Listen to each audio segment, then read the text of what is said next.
যদি দৈনিক 5 ওয়াক্ত নামাজ না পড়ে আল্লাহ তাআলা ওই ব্যক্তির রিজিকের খায়ের বরকত উঠিয়ে দিবেন।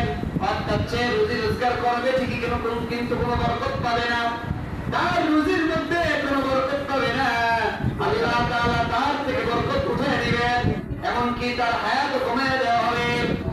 2 নাম্বার হলো যে ব্যক্তি নামাজ নিয়মিত না পড়বে আল্লাহ তাআলা ওই ব্যক্তিকে পিপাসিত এবং ক্ষুধার্ত অবস্থায় মারবেন। নাউযুবিল্লাহ, নাউযুবিল্লাহ।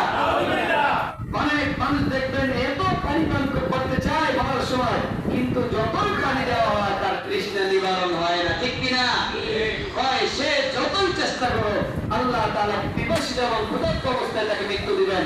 2টা হলো তাকে দুনিয়াতে থাকতে দেয় 2টা শাস্তি, যে নামাজ না পড়বে, আর 3টা দেয় কবরের মধ্যে।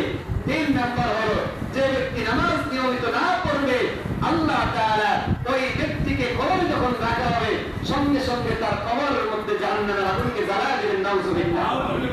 নিয়মিত নামাজ না পড়লে মরতে দেরি হবে, মগর কবরের মধ্যে আগুন জাহান্নামের আগুন জ্বালাইতে দেরি হবে না।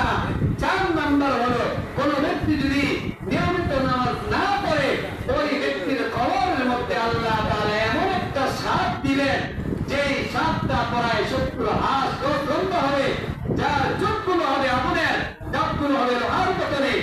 এক একটা সময় যখন দিবে 70 হাত মাটির নিচে চলে যাবে। নাউযুবিল্লাহ। আর প্রকৃতি ভাবে উপরে উঠবে, আবার একবার সময় দিবে, আবার 70 হাত মাটির নিচে চলে যাবে। নাউযুবিল্লাহ। এইভাবে করে চলতে থাকবে। এটা হলো 4 নাম্বার আযাব। 5 নাম্বার হলো আল্লাহ তাআলা তাকে এমন শাস্তি দিবেন, ডান দিকের মাটিগুলো বাম দিক দিকে চলে যাবে, বাম দিকের মাটি ডান দিকে চলে যাবে, মাথার মাটি পায়ের দিকে যাবে, পায়ের মাটি মাথার দিকে যাবে। চতুর্দিক থেকে এমন জোরে চাপ দিবে এক একটা হাড় অপর একটা হাড়ের মধ্যে ঢুকে যাবে। নাউযুবিল্লাহ।